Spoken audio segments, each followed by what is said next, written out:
Charlie Chaplin ni jina ambalo halifutiki katika historia ya sanaa ya filamu duniani. Alijulikana kama mchekeshaji, mwigizaji, mwandishi wa filamu na mtayarishaji aliyebadilisha kabisa tasnia ya burudani kwa kipaji chake cha kipekee. Charlie Chaplin alizaliwa tarehe 16 April mwaka 1889 jijini London, Uingereza.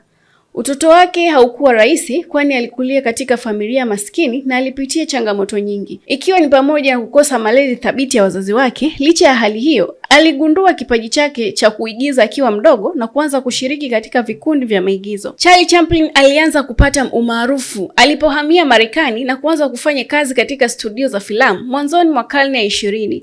Hapo ndipo alipoanzisha uhusika wake maarufu wa The Tramp. Mtu maskini mwenye mavazi ya kipekee, kofia ndogo, fimbo na masharubu madogo. Uhusika huo ulimfanya Chaplin pendwa zaidi duniani. Charlie Chaplin alifanikiwa sana katika filamu za kimya kimya, yani silent films, akitumia sana vitendo, ishara na uigizaji wa mwili kuwasilisha ujumbe badala ya maneno. Filamu zake zilikuwa sio tu kuchekesha, bali pia zilikuwa na mfumo wa ujumbe wa kijamii. Baadhi ya kazi zake maarufu alizofanya Charlie Chaplin ni The Kid ya mwaka 1921, The Streetlights ya mwaka 1931 na The Modern Times ya mwaka 1936 na The Great Dictator ya mwaka 1940. Kupitia filamu hizi, Charlie Chaplin alionyesha maisha ya watu wa kawaida, changamoto za umaskini, hata ukosoaji wa mifumo ya kisiasa na uchumi.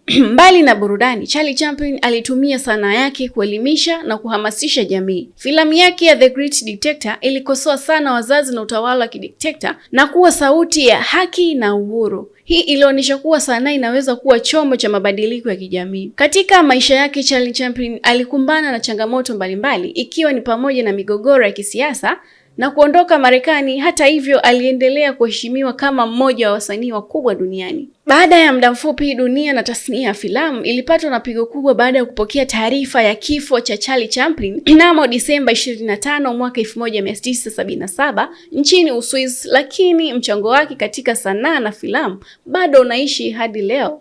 Charlie Chaplin alikuwa ni zaidi ya mchekeshaji, ni alama ya ubunifu, uthubutu na nguvu ya sanaa. Ilionyesha kuwa hata bila maneno, mtu anaweza kuwasilisha ujumbe mzito na kugusa mioyo ya mamilioni ya watu. Urithi wake utaendelea kuhamasisha vizazi vijavyo katika ulimwengu wa filamu na sanaa kwa ujumla. Wewe ulimfahamu Charlie Chaplin kupitia movie gani, au ni wakati gani ulimfahamu Charlie Chaplin? Tuachie maoni yako hapo kwenye comments, nami nitayasoma.